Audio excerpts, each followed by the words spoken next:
ఈరోజు చాలా దురదృష్టకరమైనటువంటి సన్నివేశం.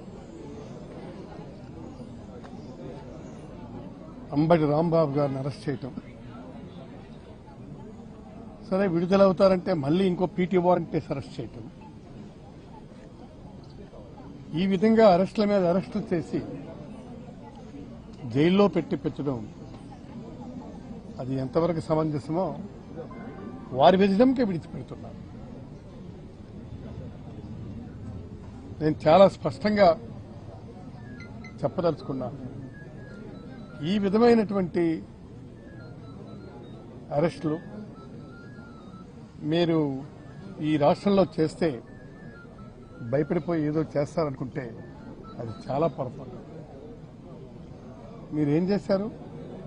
అంబటి రాంబాబుని అరెస్ట్ చేశారు, తర్వాత మన జోగి రమేష్ని అరెస్ట్ చేశారు, తర్వాత మన మిథున్ రెడ్డిని అరెస్ట్ చేశారు, చెవిరెడ్డి భాస్కర్ రెడ్డిని అరెస్ట్ చేశారు. మరి అరెస్టే చేయలేదు కానీ మహిళ అయినటువంటి విడుదల రజనీ గారిని మీరు ఇష్టం వచ్చినట్టుగా పిన్నెల రామకృష్ణారెడ్డి గారిని అరెస్ట్ చేశారు. తర్వాత మన ఎవరిది దమ్మనాయుడిని అరెస్ట్ చేశారు. ఈ విధంగా అరెస్టుల మీద అరెస్టులు చేసుకుంటూ వెళ్తున్నారు. ఈ అరెస్టుల వల్ల ఏంటవుతుంది? బెదిరిపోయి ఏదో చేస్తామనుకుంటున్నారా? కాదు, దీనివల్ల రాటుదేలినితనం వస్తుంది. మీరు ఏం చేస్తారన్నారే పొద్దున రా కమాన్ అంట. దీనికి పర్ఫెక్షన్ వచ్చింది, అర్థం కాలేదా?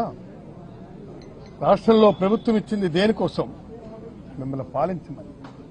పాలించమంటే ఏ విధంగా పాలించమని? ఈ విధంగా. ఎంత అన్యాయం అండి ఇది! ఈ విధంగా పాలించమంటే ఎవడైనా పాలిస్తాడు, దానికేముంది? మీరు 4 తడవలు ముఖ్యమంత్రిగా చేసినటువంటి మీరు ఏ విధంగా పాలించాలో మీకు తెలీదా? మీకు తెలిసినటువంటిది ఏంటి?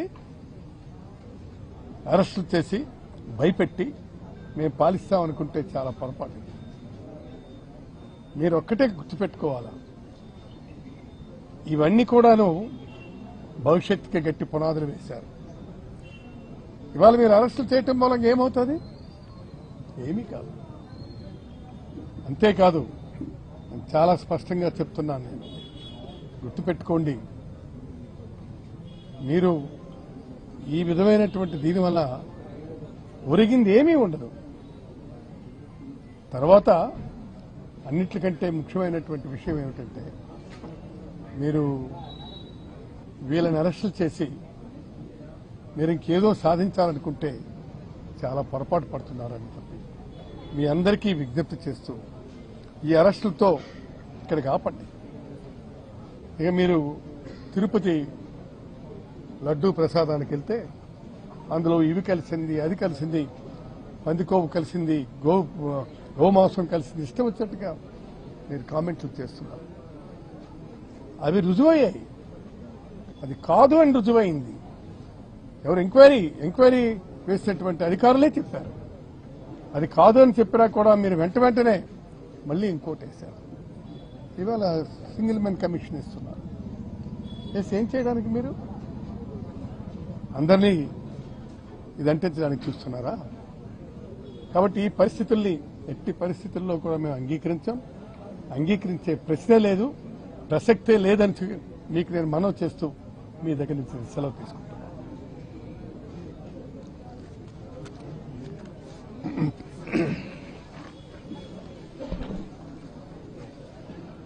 అంబటి రాంబాబు గారి యొక్క ఇంటిపై దాడి, ఆయన మీద 7 గంటలు శైర్య విహారం చేసి ఆయన అంతం చేయాలనే ఆలోచనతో ప్రభుత్వం చేసినటువంటి కుట్రకి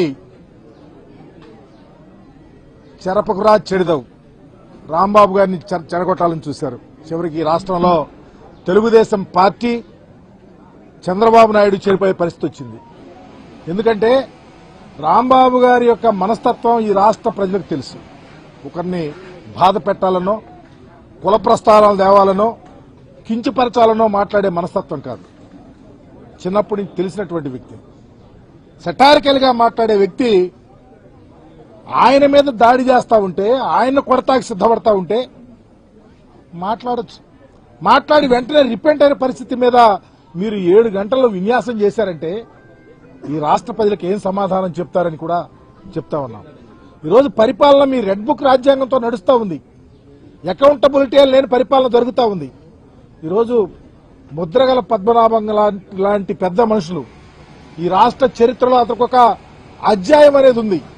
కాపు ఉద్యమానికి ఉవ్వెత్ర తీసుకొచ్చినటువంటి మహానాయకుడు ఆయన మాటలు చెప్తా ఉంటే, భయపెట్టి మీరు రాజకీయాలు చేయాలంటే, లేకపోతే భయపెట్టి ఒక కులాన్ని దగ్గర తీసుకోవాలంటే ఈ రాష్ట్రంలో ప్రజలు కళ్ళు లేని కబోజులు కాదు.